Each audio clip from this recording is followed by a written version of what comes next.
Welcome to The Sports Answer with Rudy Campos Jr.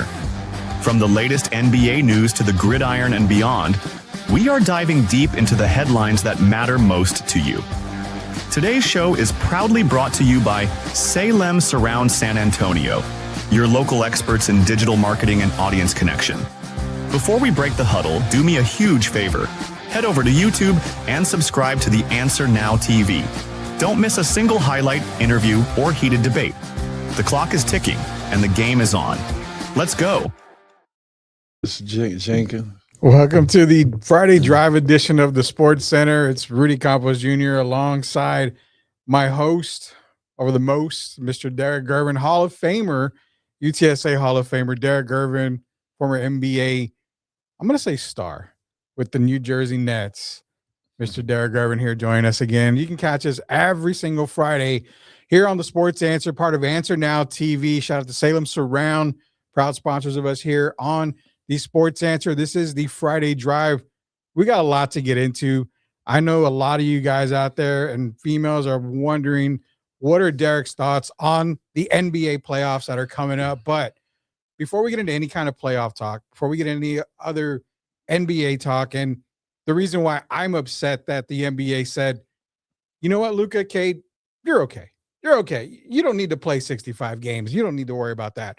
Before we get into any of that, Derek, I want to know one thing. You followed a career of a player who ended up passing away today. That is international legend Oscar Schmidt, who passed away today. A lot of the kids don't know about Oscar Schmidt. I know very little, but I know enough to know one of the all-time greatest players, scorers in basketball history. Shed some light for the youth out there on Oscar Schmidt. Well, first I'll say good evening. Wow, sad news. I was a big fan of Oscar Schmidt.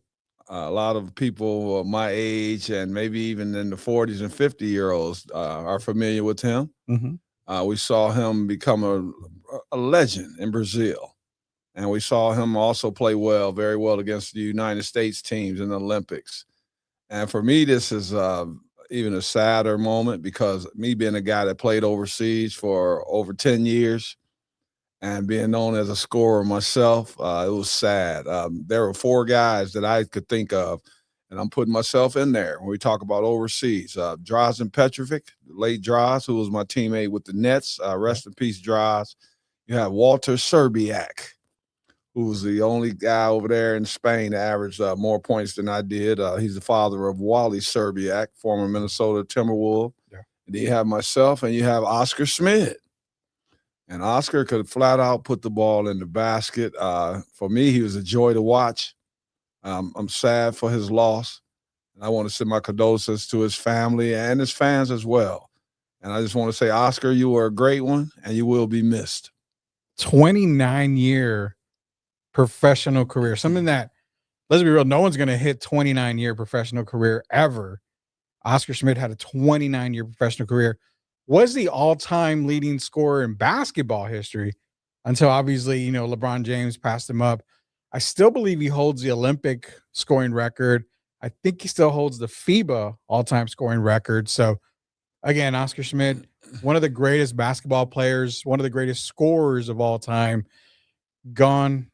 And I think he was only, 58 or 68, I believe? 68 years old. Very, very young. So, again, a sad day in basketball. But do you have one memory of Oscar? Because for me, it's always been Olympic. And the opportunity, I mean, he was drafted, I think, in the 6th round of an NBA draft, but just never wanted to play in the NBA. Personally, I used to watch videos of him on YouTube. So I have a lot of memories. Me being a Gervin, coming from a scoring family. Yeah. And then you see a guy that was lighting it up like him, shooting all those jump shots. They talk about Steph Curry today. And I can understand some of the young ones associate with Steph. But before Steph, there were guys like Drazen Petrovic. There were guys like Oscar Schmidt. And when you talk about top of the line, all time for Europe, for me, putting the ball in the basket, it will be down. Oscar will go down as number one for me. Oscar Schmidt, rest in peace, my man. It was a joy watching you. Rest in peace, Oscar Schmidt. Again, gone, I would say too soon, 68 years old. One of the greatest basketball players of all time. Rudy Campos, Derek Gervin. This is the Sports Answer. This is the Friday Drive. You guys can join us on YouTube. Again, Answer Now TV on YouTube. Hit that subscribe button. You can find us there. We've also got shows that come out on Sunday as well. Sports Answer shows got to get you going on Sunday mornings. Do not forget, shout out to another show that is a part of our network, Spurs in Focus with Jeff Garcia. You can catch Spurs in Focus on Answer Now TV as well. It's just growing. It's growing. And you know what's even growing a little bit more, Derek, before we get into our playoff talk, because NBA basketball is going to dominate this show. But there is an NBA that has a letter before it. That's the WNBA. And that's growing too. Now, recently going into expansion, they've already added Portland, and then they've added Toronto. They're going to be starting to play this season. Well, the CBA comes out, and you're getting $1 million contracts now. I think Aaliyah Boston just signed recently today a $6.3 million contract. So the money's there. The money's good. WNBA announces, hey, you know what? We're going to expand more now. Philadelphia, Detroit, Cleveland, you're on deck for a team. Is it too fast? Is it too quick? Because you don't have, you just signed the CBA. You just got all this money going to the players. Is it just way too fast? Because again, we don't know what we have yet with this new CBA that has been released, that's been signed. For me, it's way too soon, but I don't know. Maybe Miss Kathy knows something we don't know. Maybe they've been doing their due diligence and they decided that this was the time to bring in more teams. Me being around the NBA all these years, I know how expansion works. And for me, this is kind of, I'll say a little too soon. Because like you say, we don't know right now how it's going to work out. And so it's like they're really putting all their ducks in a row a little early. So I hope it works out, but we'll see how it works out in the future. But I do have to say that I'm glad to see these young ladies being compensated a lot more. And I think they deserve it. And I think hopefully things will keep getting better. But I'm kind of still on the ledge when it comes to this expansion, adding these teams so quickly. Yeah, expanding, there's nothing wrong with expansion. The NBA is about to expand to Las Vegas and Seattle. There's nothing wrong with expansion. Don't twist my words on that, fans out there. I love the expansion. I just think you just expanded to Golden State. They had a successful season. Then you go Portland, you go Toronto. You want to add 3 more teams. I think one of them will start playing in 2028, another one in 2029, the last one in 2030. So by 2030, you're going to have a bigger WNBA. But then it comes down to roster sizes. Do you clip the roster size down? Do you, the money available, is there going to be more money available? Do you expand the season to add more games because you're going to need more revenue? What if these expansion teams, what if Toronto and Portland don't get the same attendance? They're going to get it the first year because everybody loves it. But if you're not as successful, attendance goes down. Here you are expanding, yet you have issues in these other cities that don't draw crowds. So that, to me, that's the part where I'm like, you probably should have pumped the brakes a little bit on this. I think success, just having a team in Golden State, I think got them a little excited. Playoffs. And I think they might have, the WNBA might have jumped the gun a little too soon. But like I say, maybe they know some things that we don't know.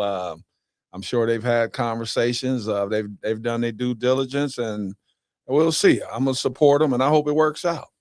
It should work out. It definitely should work out. Shout out to Salem Surround, sponsors of us here on the Sports Answer. It's Derek Gervin, Rudy Campos Jr., your Friday Drive. You guys got comments? You can drop the comments in there. We'll definitely see if we can get some read for you guys. But again, we appreciate everybody joining us here on Sports Answer Friday Drive. You know what else is a little bit too soon, Derek? And that is the NBA coming out and saying, oh, hey, Luka Cade, you didn't meet the requirements, but we're going to go ahead and, Cade, you had a reason. Collapsed lung. It's medical. We understand. Luka, you were there for, you had to be there when your child was born. But then you also got 16 techs. We're going to rescind that game as well. Their suspension for that game. You know what? You guys are eligible now. Congratulations. Well, on X or Twitter or whatever the kids are calling it today, I went on there last night and I made a comment. I mean, my comment, my X is still there, where I said, it's let's be honest, Victor should have gotten a few awards these past couple of years, especially last year. And, it doesn't look right for the NBA to do this all of a sudden. Well, you would think people said I said something horrible, but my comments were awards. My thing was defensive player of the year. Victor played 46 games last year. He should have gotten defensive player of the year because in the games that he missed, he was still the best player on defense, regardless if he played or not in those last few games. So that was my take there. Even at that, he should have had an All-NBA award last year, whether it be second or third team, should have been in it. But now you've got the NBA saying, Luka, Cade, you're okay. Why is it okay to change the rules for these two guys, yet you're going to screw out Victor? Anthony Edwards is another one that's getting screwed in this. Jaylen Brown, I believe, was another one. So players that should have been able to be eligible due to medical, because remember, Victor's was a heart thing. So, I mean, technically, you don't want to have him out there and collapse on the court. So, I mean, what do you think on the 65-game rule right now? Well, for me, this is something I take very serious. In 1978, Bill Walton won the MVP with the Portland Trail Blazers, and he played 58 games. My brother, George Gervin, played 80 games, and he finished second in the MVP voting. And I thought it was unfair then, but if I look back now, I guess, they didn't have any specific number of games that you had to play. So I can kind of understand as I reflect back. But looking at the situation now, I am a Detroiter, a native Detroiter. So I was kind of glad to see Cade, be eligible for these awards and Luka as well. But why make rules if you aren't going to enforce them? And that's what's been bothering me about the NBA. You got situations, even like the situation that happened the other day with LaMelo Ball. Yeah. When he tripped Bam. Dirty play, right? And now it seems like everything is based on money. So even though people are making decisions that are terrible and bad for the game, slapping the face to the game, they're still getting rewarded. Yeah. And then I look at Cade, and here's the biggest problem I have to tell you that I have with Cade and Luka. Okay. Being eligible now. I'm not sad that they're eligible, but I have to think about those guys now that they're basically taking spots from. Yeah. Because you had guys that were borderline, like a Kawhi Leonard, who could have possibly ended up first team NBA. And you have guys like that now that'll lose out on money. And because a lot of these people having their contracts that when they win these awards, they win, they get these big bonuses. So I'm thinking about the Jalen Brunsons and the Donovan Mitchells now. Yeah. And how these awards can hurt them because you allow Luka and Cade to come back. And I know there's sometimes you have exceptions, exemptions or whatever. But when you look at Luka, for me, I'm not happy about Luka coming back because, first of all, the man got suspended. He got up to 16 technicals. Yeah. So that already tells me the behavior was a problem. And then they go to say that he went and watched his baby be born, which is a great thing. But you're giving Luka special privileges. What's going to happen now as we move forward? Every year you're going to have someone saying, what about me? You did it for those two guys. What about me? And this is where it's going to be tricky. Now, if something were to go down seriously, if someone say they can't make it to a game, right? Their family is ill or whatever that may be. If you remember a few years ago, we had a gentleman didn't show up to games. And where was he at? Daughter's birthday party. Yeah. So this opens up a can of worms, man. I'm happy for Luka and Cade, but NBA, you just created a mess. And now we're going to see how it pans out moving forward. It's a huge mess, because one thing I had talked about on the last Sports Answer was these guys aren't eligible now. And this was way before we got the Luka and Cade talk, the exemption part. But I said these guys not being able to be eligible, okay, they missed the threshold. They missed the 65 games. That opens the door for guys to make all NBA third team. Now, the guy that I threw out there was Derek White. I said Derek White gets an all NBA third team now because these guys are ineligible. Is Derek White a top 15 player in the league? No, he's not. But now because he has all NBA on his resume, what you said, his next contract is, you know what? I deserve some kind of max because I meet that qualification now. So the 65 game idea, I like it. I understand it. But why is it you have to have 65 games to win an award to make all NBA, but you only have to play 58 games to be crowned scoring champ or rebound champ? Yeah. Not even MVP. You got to have 65. But to win a statistical category, you have to play a minimum of 58 games. So again, why not just make it 58 games? I mean, I would prefer that more than 65, but that's the other part too, is the max deal. You're getting guys that could have maybe qualified all NBA that aren't going to, there's 2 spots gone now from 2 of those guys. So it's heartbreaking for me because some of these guys give it their all, and yet they're right there. Like you said, they're on the fence, but now they get pushed out because of this whole, well, you're exempt type thing. Denny Avdia, a perfect example. Yeah, guys like that. I mean, is he top 15? No. He might have been top 17. Kevin Durant, Devin Booker. I'm just saying. Yeah. Guys that thought they had an opportunity. And then when you add Luka and Cade back, you're taking away those guys' opportunities. So that's the other side of it that I hope that they look at as we move forward into the future, because it helps one side, but it also hurts another side. It affects a lot, man. It affects money. It affects money in their pocket. I mean, the All-NBA selection, it's top 15 players, man, and that's money right there. Obviously, I don't think Cade's not going to win MVP. He's going to get an All-NBA nod, but he's not going to win MVP. Luka's not going to win MVP. So what is this normally? It's just for All-NBA purposes? Sounds like it. That's all it is. Neither guy was going to be winning the MVP award. I mean, everybody inside of LA thinks Luka wins the MVP. Detroit, I think some people in Detroit maybe feel Cade deserves it. But, I mean, if you're looking at the overall spectrum of things, neither guy is going to be – they're going to be top 5, maybe. Maybe Cade's top 6. But neither one – it's going to be Joker, it's going to be SGA, or it's going to be Wemby, pretty much when it comes to MVP talk. Well, for me, it's only been 3 or 4 guys. I had Jaylen Brown in it, but I took him out a couple of weeks ago, and maybe when Jason Tatum came back, I kind of slighted Jaylen after that. But to see Luka and Cade be able to be eligible, like I said, it's some good comes out of it. And then the other side, I'm still thinking about those guys who are being affected. We're talking about millions of dollars now. Yeah. A guy that could have made a 3rd team All-NBA, now he'll be removed because of basically what I'll call popularity votes. Yeah.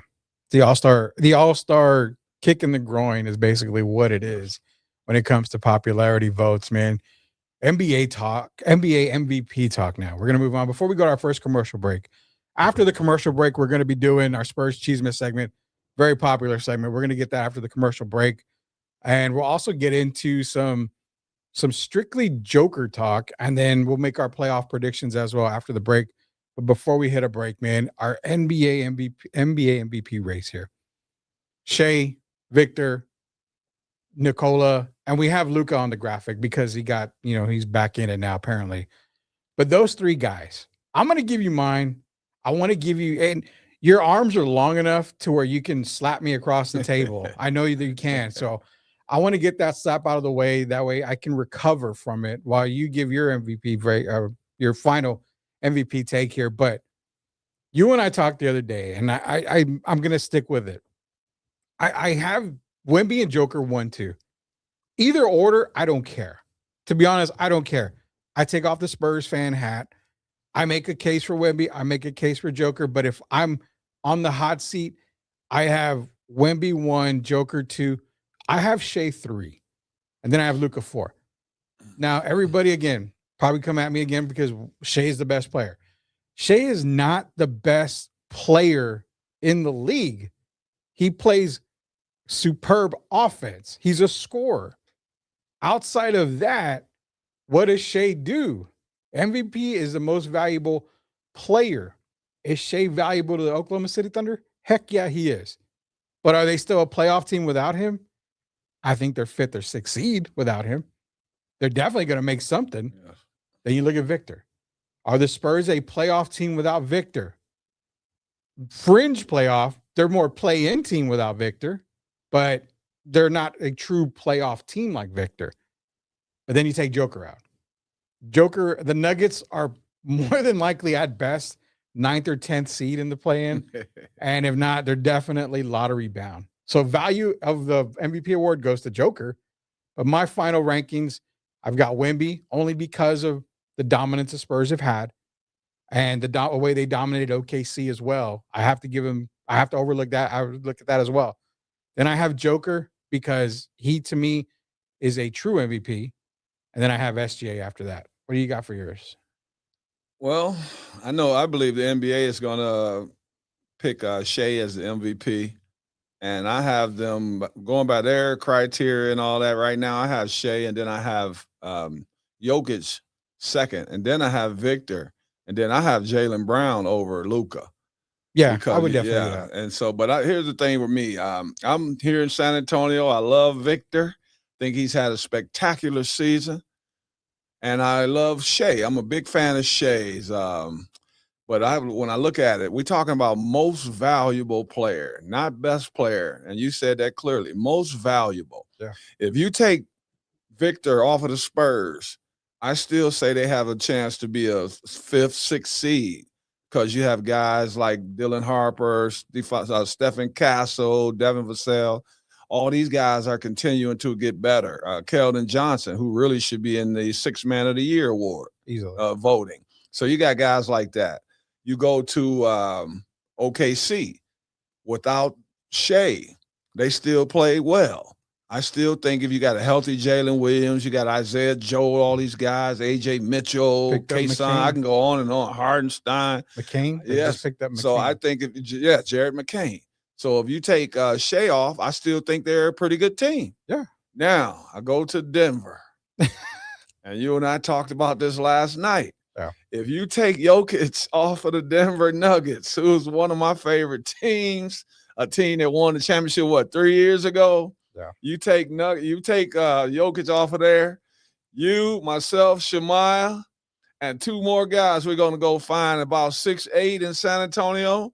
We're going to go try to take on Denver and see if we can maybe steal a game or 2. I think we get 2 out of 7. and I'm laughing about it, but I really mean I'm a big Wemby fan.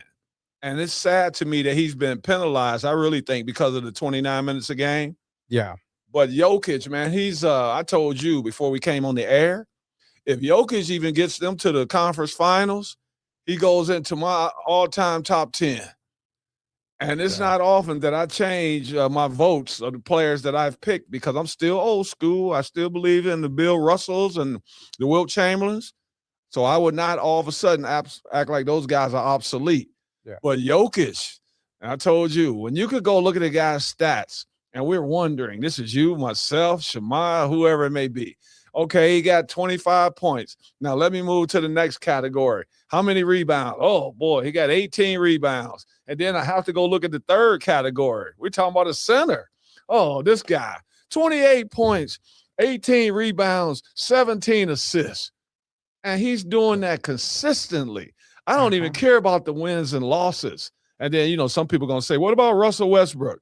Not the same. Oh, God, no. Not the same. I watched Russ. I watched Ibaka, Steven Adams, those guys move out of the way so Russ could rebound, right? Yeah. So we're not talking about stat chasing, just pure playing basketball. And I haven't seen 11 people that do better than Jokic in my lifetime. So if they get to the conference finals, he moves up a lot on my list. To add one stat to Joker's, you talk about, we see the 28, the 18, the 16, but there's another stat that people fail to realize because you're so in awe, that 1 turnover, maybe 2. Yeah. He's so limited on the turnovers as well. He has games where he has a good amount, but not usually. Now, here's the kicker, though, not to interrupt you. No, this is your show, man. 38% from three as well. Yeah. I mean, so if you look at the things he's doing, he's in rare air. And I mean it. And we see it consistently. And if you remember, Rudy, this is the biggest thing for me with this young man. About, I say, 5 years ago? Yeah. And we were talking about him kind of like we were talking about Zion Williamson as far as the weight. Yeah. And needing to go on a diet. When he came back one summer, you could see the difference. I guess he changed his eating habits. Man, something happened. And we saw the transformation. And ever since then, if you want to be honest, he could have been a 5-time MVP at this point in his career. Should have. And I can't ignore that. So no matter what the NBA says, I'm going by the eye test. He could have very easily been a 5-time in a row MVP. And for me, that's headed to the top 10 for me. Easily top 10. Now, we're going to talk a little bit more about Joker here in a second here, because we want to talk a little bit about him. But one thing, reason why I've got Wemby 1 over Joker, and when I say 1, it's 1A, 1B. If Joker wins MVP, I'm fine with that 100% for the reasons you said. But because Wemby didn't have to play the minutes like Shea and Joker did and still put up the stats that he did, that's why I think I've got him on that MVP ladder as 1. Because if you do what like a lot of the kids like to do, well, you know what? Let's give Victor that extra 7 minutes a game. What does his stats look like? They probably look 30 plus points, X number more rebounds, maybe even an additional block more a game. So the stats look a lot better if you base everything off of 4 minutes, 35 minutes? Projections, yeah. Projections. So I think because he did more in less, that's probably why I have him at number 1. Here's the only thing with me when we talk about projections. If Michael Jordan played 22 years, he would possibly be the all-time leading scorer. Yeah. See, those things we can never really answer. So I understand the projections, but sometimes, man, I just go with the reality, the eye test. It is what it is. And I mean, a lot of these things it's good conversation, right? Perfect conversation. And a lot of times people won't agree on things, but the fact that we're on here talking about this kind of stuff, man, it's exciting. And I have to say, I'm excited that we back on the air today on a nice Friday, my man. And thank you for those of you that are tuning in. And I'm enjoying what we're talking about, and it's only going to get better. All right, man. Before we go to our first commercial break, let's talk Jokic here. So I don't know, a lot of these nerds out here like myself, we're comic guys, and we were able to create a graphic similar to DC Comics, The Killing Joke, which had the Joker basically taking a picture of his victim, who turned out, it was Barbara Gordon, basically comic guys out there. So you see that graphic online with us right now. But Nikola Jokic, you said you could put him in your top 10 if he gets to a conference final. That could very well happen this year. He's going to have to get through San Antonio and through Minnesota. I mean, I can agree with you on that easily. Stat-wise, I mean, unreal. One thing that we didn't mention that we've talked about before, top 3 in basketball IQ of all time. I mean, legitimately, is he the perfect player, at least that we've seen in our generations? Well, you keep hearing people saying how Steph changed the game. Yeah. I don't know why we haven't heard yet how Jokic has changed the game. Even if you look at it, he even brings the ball down the floor, right? So we only see that at Golden State, Draymond, point forward. You got Jokic, who's the center, bringing the ball down the floor. And if you look at it, his importance on the floor is just as important as Steph's. Yeah. Those are the 2 guys I would name. They encapsulate. If you just look at what they bring to the total team, man, to the game, it's amazing. I watched some guys talk about Steph last night, right? And it's not just the scoring, right? It's the overall impact that he brings, the running around, what it does to the other players defensively, Yeah. and things like that. With Jokic, is the same. Those are the only two guys I believe you cannot game plan for, and that includes Victor. I believe you can game plan for Victor. You know why I say that? For Victor likes to do what for a 7'5" guy? Shoot a lot of jumpers, right? Oh yeah. So if you can entice him, if you take a step back away from him, you can entice him to become a jump shooter, kind of like Kevin Durant. Yeah. You can't do that with Jokic. Jokic is going to mix it up no matter what. You never know what you're getting. Yeah. And that's what kind of reminds me of Steph offensively. And Jokic's offense is so potent that I don't even really look at the defense, because he's really not a bad defender either. They say he is, but he's not. He averages over a steal a game, but his offensive impact is so high. I can't think of many people higher. I'm a Kareem Abdul-Jabbar fan. He has the same impact as Kareem. Yeah, okay. So I mean, and I think Kareem was okay. He was a decent basketball player. Yeah, he was a pretty good player. I mean, talking top 5 of all centers of all time, we talked, and I asked you, is he in your top 5? You mentioned Bill, you mentioned Wilt, you mentioned Kareem, Shaq, and we mentioned Hakeem.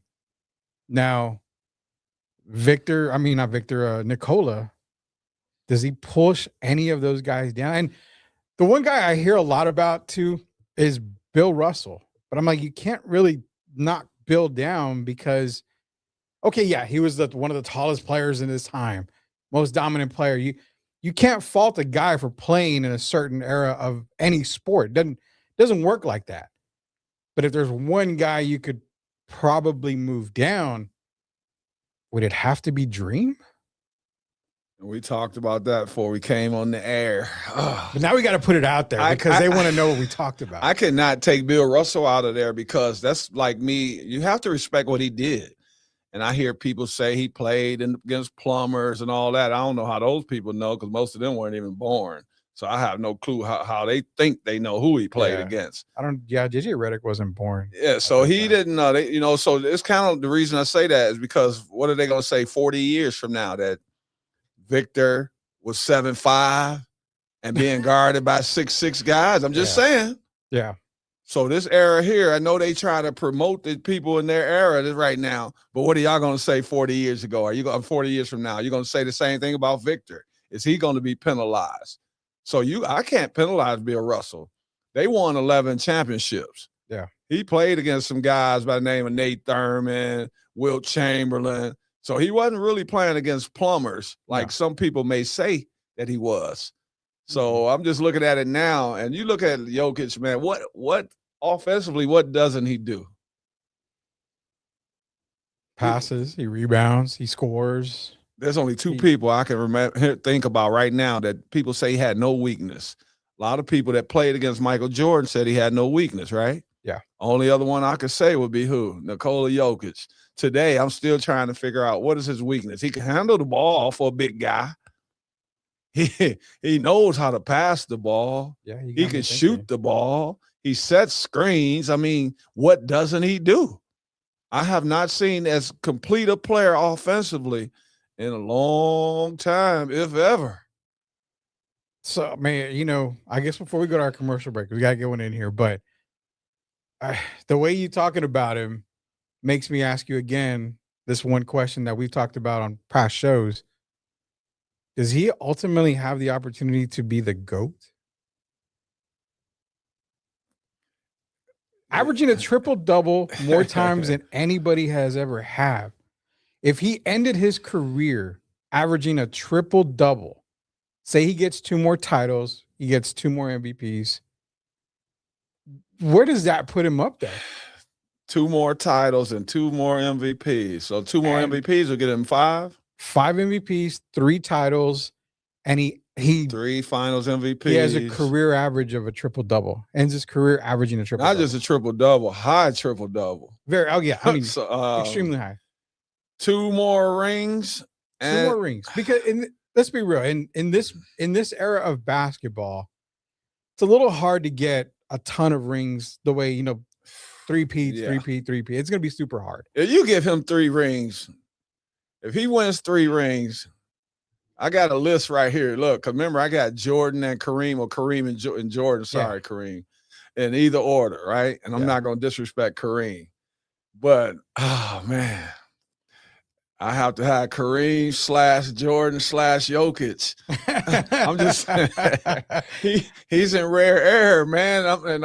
I think about it more and more and more. And I watch a lot of videos at night, right? So I pull up some of these old NBA videos. I go back in the day when my brother was playing. I go to the Magic Bird era. I go to the Jordan era. Just last night, I watched the Lakers when Kobe was playing against the 76ers. Yeah. 99, 2000, I believe. So I even watched that, right? And so when I look at these Jokic videos, come on, man, I'm a Gervin. So I done seen practically every shot that's ever been taken, George, the arsenal that he has. But when I look at Jokic, man, you see, I can't help but smiling. The guy is different. We talk about generational. He's generational. Thank you. Because I was saying he was generational, but yet people hate the fact that I don't put Victor generational, even though he's getting there. For me, he's getting Why there. couldn't they both be generational? I mean, they can. Because they're really 2 different eras. Yeah. Victor's coming. Jokic has already played over 10 years. Yeah. Victor's just coming along. So for his era, Jokic is generational. And Victor has an opportunity to be generational. People, he's not there yet. We have to stop anointing these young people so soon. I'm telling you. You got to give them time. You don't all of a sudden get in the GOAT conversation because you had 3 great years. There's a thing called longevity. Yeah. And so you have to let it pan out and see what happens over the next several years. But right now, Victor is on his way to being generational. Jokic is already there. There you go. That's what I've been telling you guys and girls, and you're hearing it from Derek Gervin as well. Jokic is generational. Victor has the opportunity. He's just not the Joker wasn't generational in his first couple of years. It didn't happen overnight. It took a little while. Ralph Sampson. They want you just anointing too soon today. Just give it time. Yeah, you got to give it time. One thing we do is going to give Salem Surround some time right now here. Be sure to give them a call. Was it 210-526-3635? Salem Surround, proud sponsor of us here on the Sports Answer. It's Derek Gervin, Rudy Campos Jr. When we get back, Spurs Cheesemas segment, plus our NBA playoff predictions, I promise you, we're done with the Joker talk, at least for today, I think. But something in the Spurs Cheesemas, when we talk about the Spurs, Derek, was, you asked me, is Victor even better defender than David Robinson? Oh, San Antonio fans, please don't get mad on this Fiesta weekend and Spurs playoff weekend. When we get back, we'll talk more about that. It's Derek Gervin, Rudy Campos Jr. Now a word from our sponsors over at Salem Surround.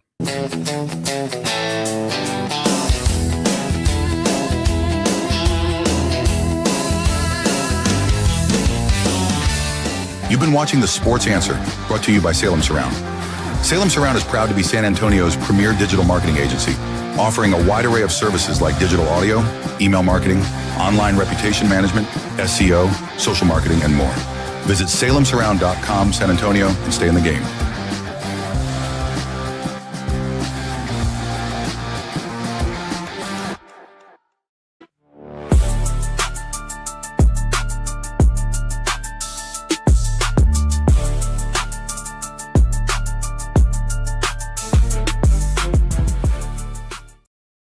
All right, shout out to Salem Surround, proud sponsors of us here on the Sports Answer. It is the Friday Drive. You can catch the Sports Answer on Answer Now TV on YouTube, and you can also catch Jeff Garcia's new show, Spurs in Focus, all a part of the Sports Answer family here on Answer Now TV. Derek Gervin, Rudy Campos Jr. going to be coming to you every single Friday for the Friday Drive edition of the Sports Answer, and it's NBA playoff prediction time, Derek. Now, we don't know who's going to win tonight. Obviously, you got 2 games that are going to determine who's going to play the number 1 seeds there. But we're going to just kind of say that the number 1 seeds are going to probably advance, Detroit and OKC. Do you see any one of these 8 teams, which ones get in? Do you see any one of them giving issues to either the Thunder or the Pistons? Well, I would like to see the Charlotte Hornets I think they give. I think they go 6. with Detroit. That's what I want to see. I think that's an interesting series. I would pick the Pistons to win that series, but I want to see a little more LaMelo Ball. And the guy is box office. If you're talking about bringing people into the arena, and if you notice now, he's invented his own shot. Yeah, Steph with the 3, LaMelo with the one-legged 3. And so he's taking that to a new level. So I would like to see Charlotte. And then on the other side tonight, oh boy, Phoenix Suns and Golden State Warriors. Who gives the Thunder the best series? Oh, that's a no-brainer. Golden State, the team that has Steph Curry. Yeah, I figured that. I like Devin Booker and those guys, but you never know who's going to show up. Grayson Allen, those guys, I don't think they have enough offense. They still don't have a point guard.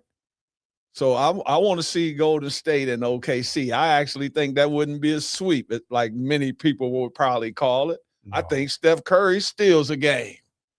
So how many games do you think it goes? If it's Golden State and Oklahoma City, what would you think it would go? 5. It's like me betting on. It's like me picking my cards in spades. 5 with a possible 6. I think it goes. I think against the Warriors, it would probably go 6 games. I think it goes 6 games for there. If they're playing Phoenix, 5 games. I mean, you kind of maybe want to give Phoenix 1 game. I think that goes maybe 5. Detroit, if they play, if they play Charlotte, I like 6 games against Charlotte. I think Charlotte comes out on top. I don't think. I want to give you something to think about with the Golden State. Sure. You're looking at Al Horford and Porzingis. Okay. 2 guys, as we know, that helped lead Boston to their championship.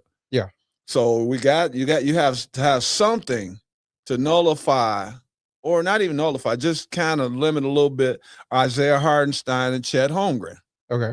So you look at it when you got those 2 guys, if you wanted to throw them in the lineup, Horford and Porzingis, they're part of the reason the Warriors advanced, aren't they? Yeah. Al Horford with the 4 threes in the fourth quarter. Yeah.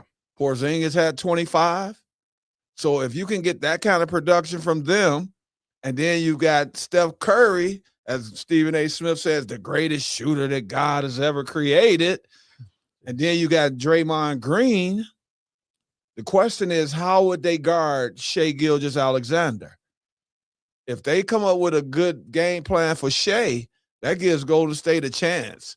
Because Shaq said it clearly last night, and Draymond, any team that has Steph Curry has a chance. Yeah. So that's a series I would like to see. I would like to see Charlotte, and then on the West, I'd like to see Golden State get a shot at it. That would be 2 good series right there. I mean, moving on, let's go to the East. We'll do the East first here. Raptors and Cavaliers. To me, this series is it's a toss-up. I mean, I like the Raptors. I like the Cavaliers. If I'm going to pick one, I'm probably going to go Cleveland beating the Raptors. Yeah, this is the yawn series right here. Like you can hear Derek say, it's the yawn one. Just give me Cleveland. I'm not really going to be invested in this series. Whoever wins. Congratulations. You move on. You're probably going to end up just stopping right there. Cleveland. Wow. I'm going to take Cleveland in that series, but to me, that's a toss-up. It is. Because you look at now who they have in Toronto this year, Brandon Ingram. Scotty Barnes. Yes, Quickly's played well. RJ Barrett has played well. Yeah. So they could make that a series.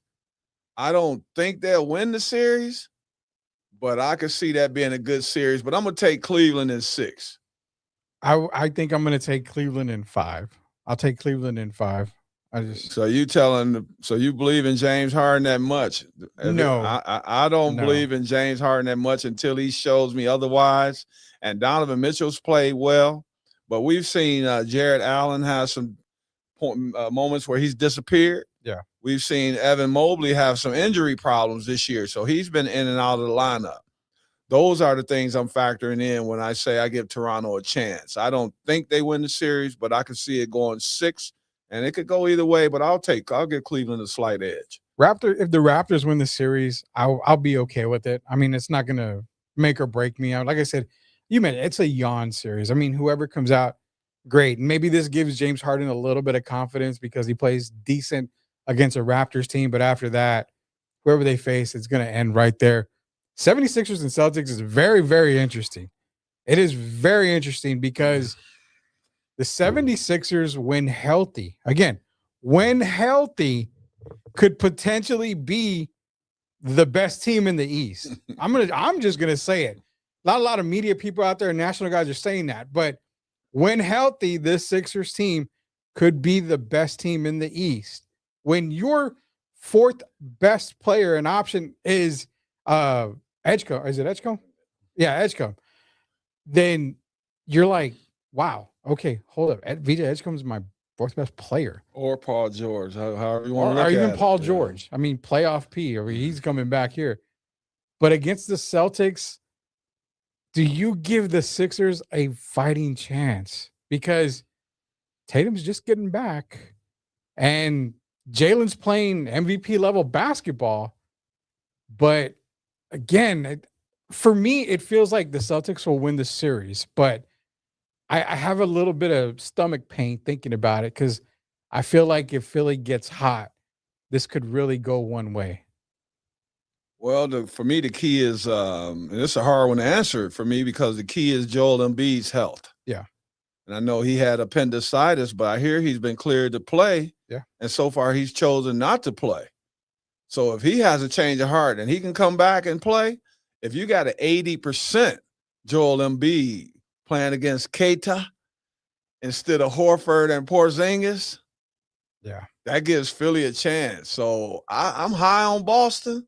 But you also have to remember this, Rudy. We were the same guys that talked about Boston when they played Golden State. Tatum and Jaylen Brown are still turning the ball over, going left. Yep. I know they won a ring now, but they still have some weaknesses that can be exploited. Mm-hmm. So if you got a healthy Embiid, I would call that a pick'em series. But since we don't know his status right now, we can only go by him not playing. I would take Boston. Without Embiid, I would take Boston in 5. I wish we knew exactly how Embiid was feeling. Because if I knew it was a healthy Embiid, like you said, 85%, I probably would go Philly in this series. But without knowing that, I'm going to go Boston. But give me 6. I think I'm going to go 6. If it goes 7, it's because Embiid's healthy and he's just going to get him to 7 games. I mean, this is a true toss-up game right here, a true toss-up series. We're both taking Boston. Last one we got to talk about. I want to see if we disagree on this one. Hawks and Knicks. You give me that smile like I know something. I don't know anything. Shout out to Eddie Johnson, part of Sirius XM. He kind of stole my thunder earlier, him and Termini. But I like the Knicks. I think they are talented. I think they are good. I just think Atlanta might be the better team at the end of the day. This is my upset. I asked on Facebook several days ago, which series would be the upset series? Would it be the 3-6 Boston and Atlanta, or would it be 3-6 Denver, Minnesota? I think it would be this series here. I think the Hawks, the revamped Hawks, without Trae Young, I think Quinn Snyder has put together the team that he's wanted. I think I'm going to take the Atlanta Hawks, and I want to say shout out. I know you're not going to play much, man, but I love you. I talked to Keaton Wallace a few days ago, and I wish him well. And Keaton, shout out UTSA. I'm going to go with the Atlanta Hawks and the Keaton Wallace and his boys. Well, I guess we're not disagreeing because I'm actually going to take the Atlanta Hawks in 6 over the New York Knicks. Question. I got an answer, hopefully. Coming down to the fourth quarter. Now, if these games go down to the wire, then my prediction could change, because if they're close games, that's one guy I'm afraid of. From New York? Yeah. And the whole series is by the name of Jalen Brunson. But, he hasn't had a great statistical year. Fourth quarter. He's still been fourth quarter, it's just like De'Aaron Fox. No matter what goes on over the course of the year, De'Aaron Fox has been a fourth quarter guy. He has. Jalen Brunson has been a fourth quarter guy. Jalen Brunson can go 7 for 26, and then he'll hit 2 or 3 of those big baskets in the fourth quarter. And that's the only thing that scares me. Who do they have that could limit Jalen Brunson? And Karl Anthony Towns, I worry about, but not as much. Who can limit Jalen Brunson? And if they could do that, which I think they will, and when I say limit, I mean just hold him to like 45% shooting or lower, I think that the Atlanta Hawks can win this series, and I'm picking Atlanta. That's why they've got Dyson Daniels. I mean, I think that's the guy you turn to in those moments. But New York in the fourth quarter, keeping it close. You don't think Karl Anthony Towns tries to take it upon himself in some of these games? And you and I know, at least I know, when I see Cat try to take over a game in the fourth quarter, usually doesn't work out very well for that team. So I mean, tends to struggle. So I think the Knicks' downfall is if you're going to the fourth and you're kind of close still. I think you just kind of got to use Cat in sporadic moments. But you're right; it's got to be Jalen Brunson time. I just don't know if the Knicks are going to be prepared for fourth quarters. If it was Thibodeau, I would probably have questions. But Mike Brown, I'm going to say he will not let Cat sabotage the team. I'll say if he's not, because you look at it, the difference is Thibodeau only wanted to play 6-7 guys. Yeah. No matter what. Yeah. You already knew that going into a series. No matter what. Yeah. Mike Brown won't be that way. If he has to bring in a Jordan Clarkson, Deuce McBride, those kind of guys, Huck Porty, I could see him making some changes, trying to salvage the season, trying to salvage these games. I don't believe the last coach, Mr. Tibbs, would have done that. Some coaches are stuck in their ways. Yeah. I'm going to win my way. I'm going to lose my way. I don't think Mike Brown will be that way. So I think if Cat wasn't playing well and he had to sit Cat, I believe he would do that. Kind of like we watched the game the other day where a team was playing, their best player was put up with Knuppel. You remember Knuppel the other day? Yeah. How they sat him down as well as he's played this year. There are some coaches, if you're not bringing it today, I got to try something new. And I believe Mike Brown will do that. Can I toot my own horn? Because years ago when Pop was still coaching the Spurs and then everybody was talking about, well, Becky Hammond needs to take over.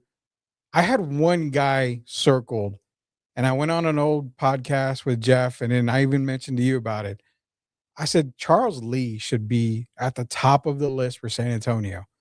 And I got the whole, who the hell is Charles Lee? Well, now you see the type of coach that he is. He's got Charlotte back into the playoffs, basically. I mean, he's playing now, but I mean, Fringe being one of the better teams in the Eastern Conference. So shout out to Charles Lee, man. I mean, the guy, I love the way he coaches. He's a no-nonsense guy. He's a really good coach. Hopefully he gets them right on the right path again. But we're going to go over to the Western Conference now. We're not talking Spurs. That's a Cheeseman segment. Rockets and Lakers. I'm going to just say Rockets in 7.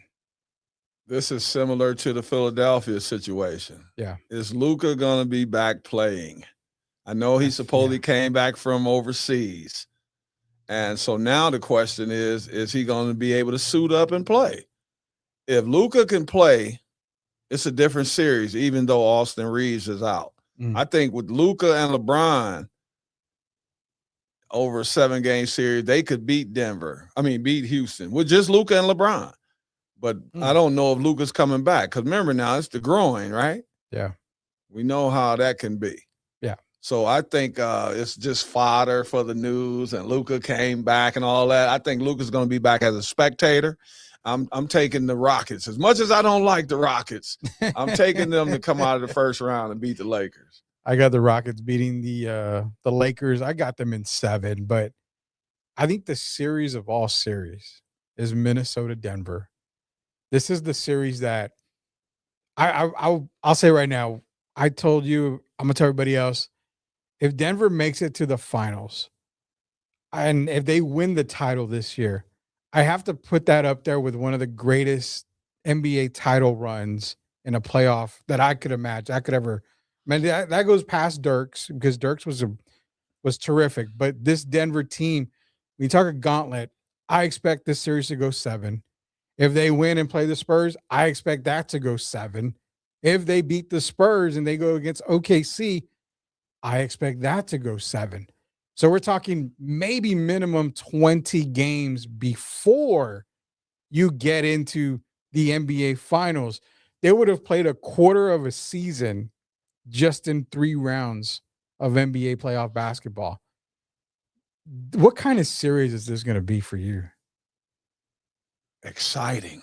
Yeah. Well, you and I picked Denver before the season started. And some people make their picks half season, 60 games into the season. You and I do it in advance, and we both picked Denver. This is the series that scares me more than any series for Denver. Yeah. Because who knocked them out 2 years ago? Wasn't it the Timberwolves? On their home court. On their home court after leading the series 2-0. Yep. Something about Anthony Edwards, when they play against this team, you could just see the look in his face, right? And so I told you I love Denver, but I don't think this Denver team is as good as they were when they won the championship with Jeff Green and Bruce Brown when Bruce was there originally. Yeah. I still have some questions about Strother and Watson and Christian Brown and those guys.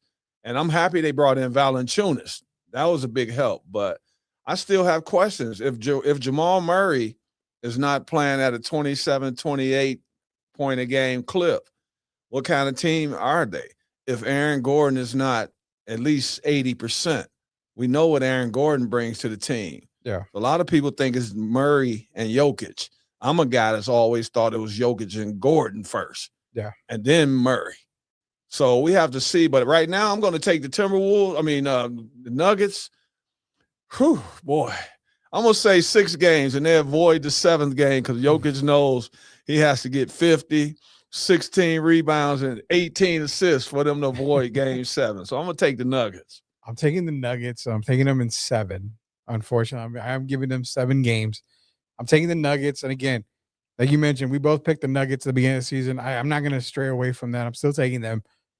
But I think Cam Johnson has to be that player for Denver. It's to be the difference maker. That's where I think it lies with Cam Johnson. Plus, Hardaway needs to just continue to stay hot for Denver. I mean, they do that. Maybe we go 6. Maybe I think you got 6 games in there.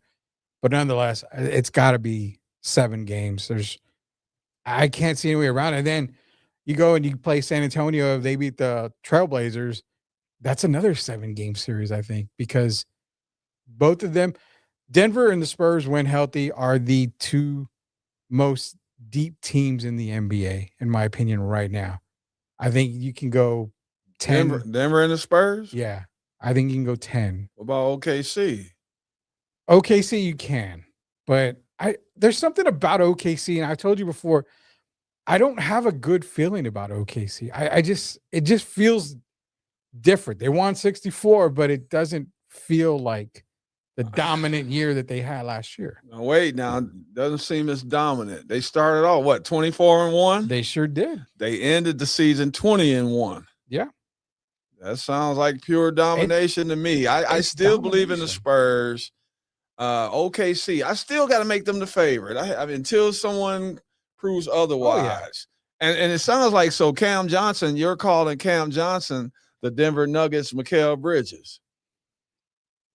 I guess so, if you want to put it like that. Yeah, I guess so. He's got to be the utility man. Yeah, the Andrew Wiggins of the Warriors. Or the Andrew Wiggins, yes, okay. I would say the Andrew Wiggins of the Warriors title runs, knock down those key shots, get to the basket, draw a foul here and there. That's what I'm trying to see with Cam Johnson. But yeah, I know OKC's dominant. I'm not gonna deny that, but I just have that gut feeling like it just doesn't feel like the championship. I don't think, but remember, I didn't pick. I think we'll talk about it as we get to the Spurs Cheeseman. We'll make our picks. Well, you brought it up good. So we'll get to the Cheeseman now. This is our Spurs Cheeseman segment brought to you again by Salem Surround. So, like, I hear about the Spurs this y Spurs that, y como que esto y esta, pero I never hear about the real Spurs Cheeseman. Nina, por favor. All right, Spurs Cheeseman now is Derek Gervin, Rudy Campos Jr. And hey, it's playoff time. It's fiesta time. It's the first time in a few years, Derek, that San Antonio's been able to say that in, the same sentence, playoffs and fiesta in San Antonio. But Nonetheless, they are playing the Blazers. Hey, welcome back to the playoffs. I have said that the Portland Trail Blazers are the best team the Spurs could face coming back into the playoffs. They are a physical team. They are a top defensive team. They are number 1 in second chance points. They will give the Spurs fits. They will not beat the Spurs in the series. I've got Spurs winning in 5, but this is the perfect team because it kind of eases San Antonio into playoff atmosphere. You've got guys like Denny. You've got Shaden Sharp. You've got 2 great defenders in Kamara and Matisse Thybulle. You've got those 2 guys. So I think Portland's a great stepping stone for San Antonio getting back into the playoffs. I'm picking the Spurs in the series, but you and I talked about this. You said 5 games. I did. I'm saying if the Spurs lose 1 game in this series, I'm really, really, really worried to the point where I might be off the bandwagon. I just think they should dominate Portland. And I mean, every game from start to finish. Yeah. You got Victor and you got these guys have been chomping at the bit, man. Now that time is here. Yeah. They've been hearing about how they don't have experience. Same stuff Oklahoma City was hearing. Yeah. I think that right there is going to light their fire. And I expect them to sweep the Portland Trail Blazers. You say experience. And, at the beginning of the year when they were hot, they were coming out strong. I was waiting for the wheels to fall off because I thought there's no way the Spurs team can be this good right now. I expected them to make the playoffs. I didn't expect number 2 seed. I didn't expect the way they came out. But then I slowly but surely got away from the inexperienced part because I say, you know what? If they're inexperienced, it would have showed in the regular season. This is a team that didn't lose more than 2 games in a row all year long. If they're inexperienced, it would have come out. The loss against Minnesota in January, which to me was the turning point of this entire season. They had a big lead at halftime. They had a lead after 3 quarters. Anthony Edwards and the Timberwolves in Minnesota ended up getting the victory at the end. They came all the way back to beat the Spurs. That could have been a turning point for San Antonio. That could have been the demise of a season for them. Because when you have a young, inexperienced team, losses like that can really weigh on you. But they blow them off. They lose, big deal. We move on. They come back stronger. So I don't use that inexperienced card no more with them. But you're saying 4-game sweep. If they lose 1, it's tough. You don't think Denny has anything in him to get 1 game? I'm going to be Nostradamus for you. The Sunday game, game 4, 2:30 is the game that I expect Portland to win. Spurs, for whatever reason, don't seem to play good on a Sunday afternoon on a lot of these games. So if there's 1 game that I'm picking, it's game 4 on a Sunday at 2:30. That's the one I'm taking Portland to win. Who did Portland beat to even get to this position? Wasn't it the Suns? It sure was. And Denny had to play like a coming out all-star, right? All of a sudden, everybody knew who Denny Avdia was. Yeah, everybody does now, right?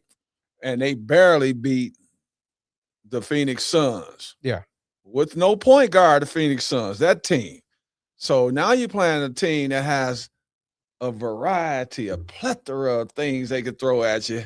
Yeah. You got Fox, Castle, Vassell, Harper. I can go on and on. I just don't think Portland, from top to bottom, has enough to compete with us. I even think a guy like Harrison Barnes is going to be important in this series. I just can't see them keeping up. And if they win a game, the reason I say this is the thing that I have to tell you, okay? Yeah. If Tiago Splitter was coaching against Greg Popovich, I would give the Portland 1 game because of how familiar he was with the system. Yeah. With Mitch Johnson now taking over and basically bringing in his own system, he does some of the stuff the Spurs did, but he's tweaked it where he's doing his thing. Yeah. I just don't think Tiago is familiar with them as he would be with Pop's Spurs. And I think that is another reason that the Spurs are going to, as they say, whip that butt. So you've got Spurs obviously sweeping. And, I'm going to throw this out there. Victor did not play 1 game against Portland this year. I don't know if you know that. He sat out all 3 games. Not even 1. Didn't even play one game against Portland. When he didn't play against Portland this year, Denny averaged 31.6 points per game, almost 8 boards, 8 assists, almost a triple-double. Getting to the basket. Getting to the basket. Yeah. So I totally understand that. Victor makes a huge difference. But the reason why I say that is because Thiago's a big man. He knows how to play against big men in the NBA. He's got Donovan Clingan, who can knock down the three. So as a coach, if your biggest fear is Wemby around the basket, wouldn't you bring Clingan back out beyond the arc, move Wemby away from the basket to allow Denny to attack and maybe get to a cutting guard like a Shaedon Sharp or somebody like that? That's the reason why I kind of give the Blazers one, because I just feel like there's one game where it's just going to click for Portland, and then the Spurs will make that adjustment, is what it is. I think you're forgetting about another guy on the Spurs. When you talk about big men, we got a guy that also came from champion Boston Celtics, Cornette, by name Luke Cornette. Yeah, and I think he's going to be a major factor. Clingan, I like his game, right? We know he's the guy that does all the little things, a kinetic champion with Connecticut. Yeah, but I think they're going to be overmatched, man. I think Wemby's, first of all, by then, would the voting have been out, the MVP? The voting's already been done. It was as of so we're just waiting today. On the results. We're just waiting on the results. So, because I believe that Victor's already been informed that he's not going to win the MVP, right? And this is going to bring out that fire, like this guy played in Houston years ago by the name of Akeem Olajuwon. Oh, boy. That was beaten out by David Robinson for the MVP. Yeah. And that lit a fire under him. I think this is going to light a fire under Victor, him not winning this award, MVP, especially after he went on and basically promoted himself, right? This is going to make him angry, and I think he's going to take it out on Portland.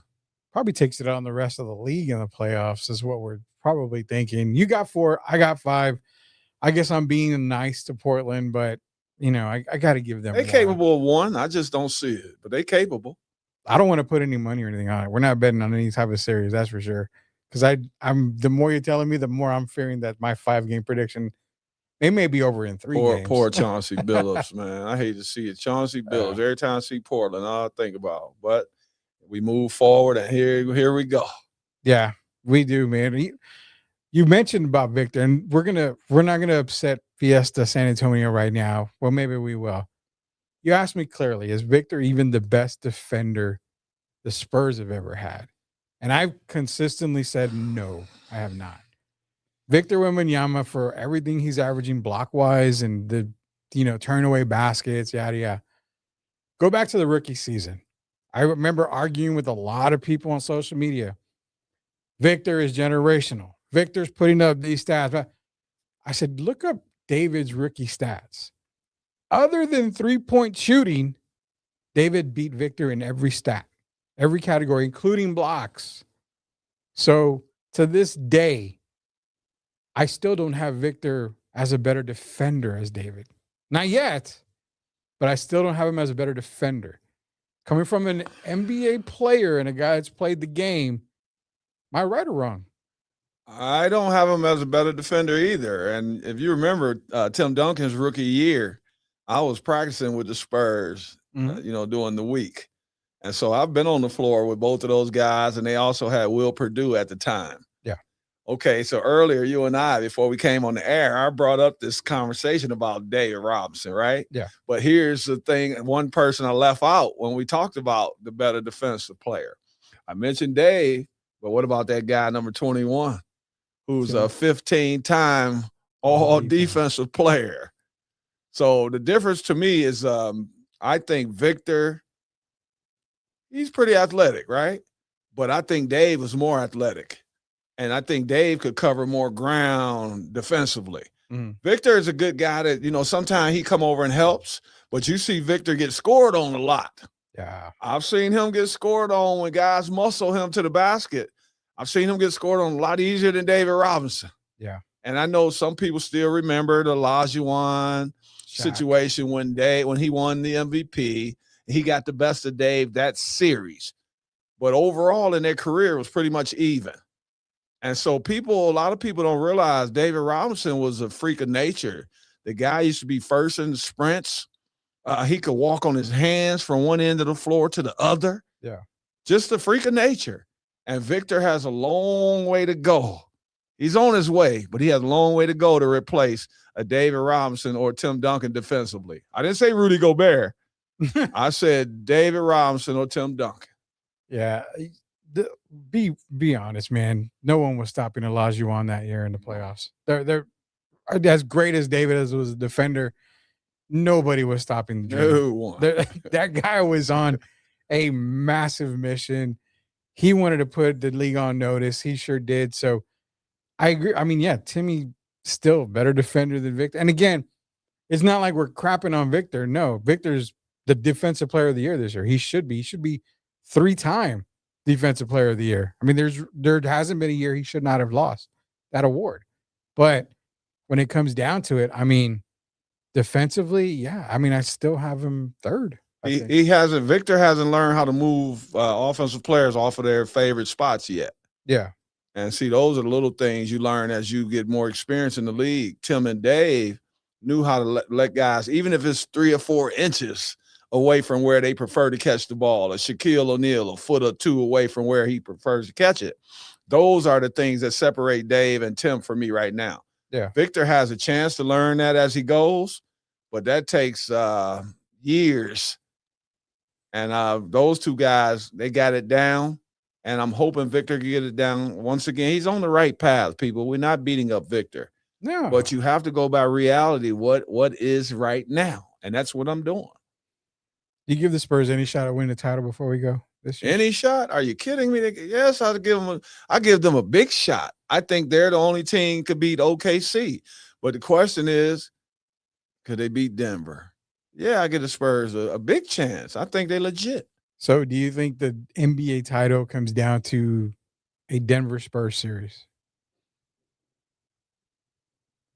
I don't know, because I don't know how they're going to beat. They're going to beat each other up. And so are they going to be fresh enough to compete against the OKC, a team that's coming out blazing on both ends of the floor? Yeah. And you know how if you look at the overall season, the last 2 years, no one guards stars better than OKC.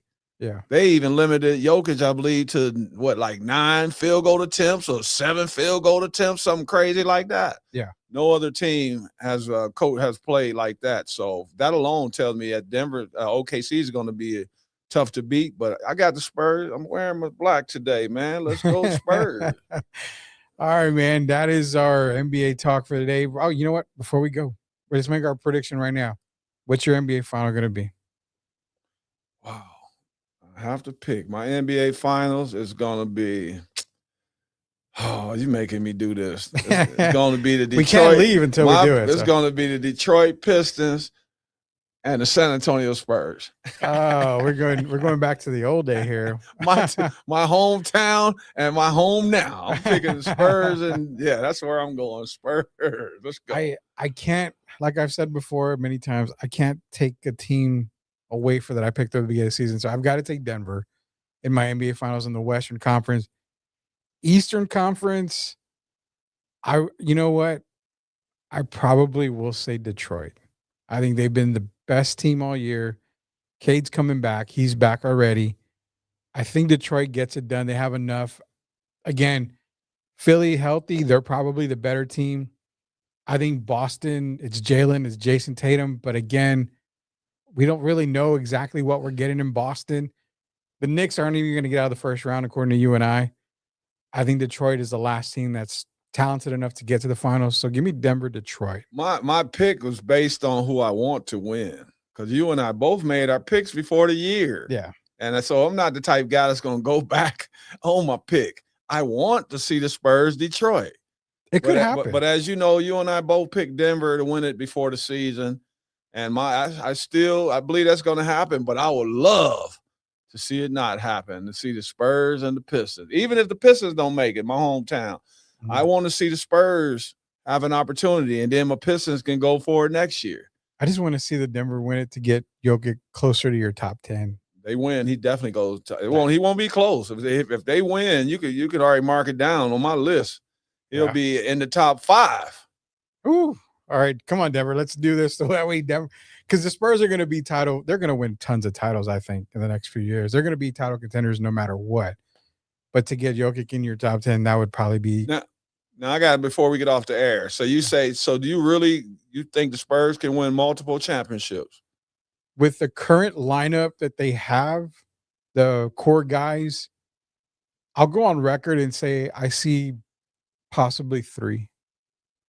Even with all those draft picks OKC have acquired, and they even received another one. You've got to pay them all, though. I know that the max contracts are going to eat OKC. That falls into my question about the Spurs. That's why I asked you, do you think they could win multiple? Because the same thing could happen to them.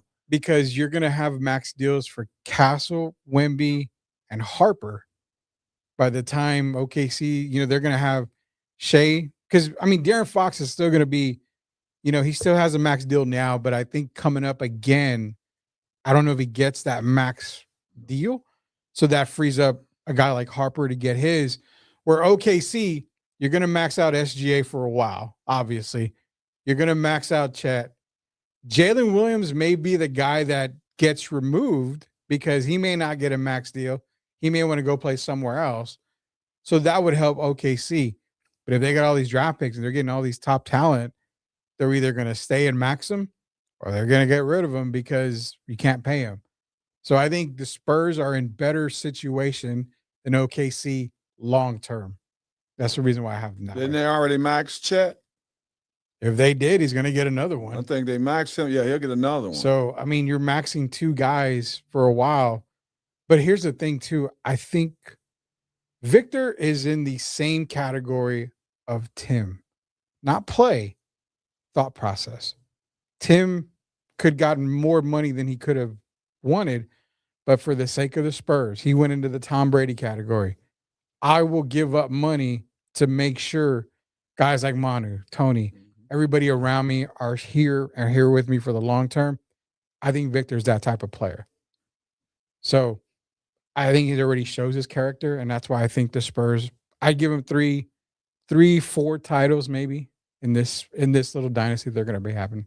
A quick shout out to Jalen Brunson for also doing the same thing. Could have took a lot more money, but so that they could get some of the other players.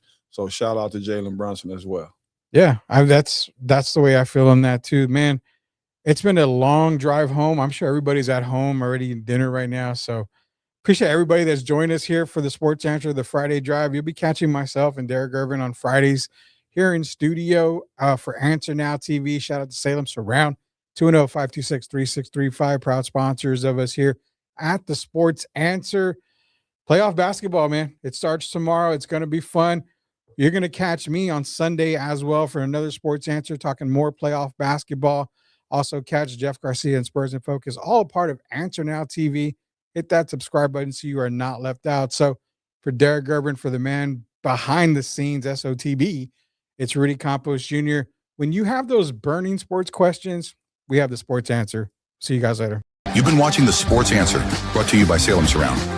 Salem Surround is proud to be San Antonio's premier digital marketing agency, offering a wide array of services like digital audio, email marketing, online reputation management, SEO, social marketing, and more. Visit salemsurround.com, San Antonio, and stay in the game.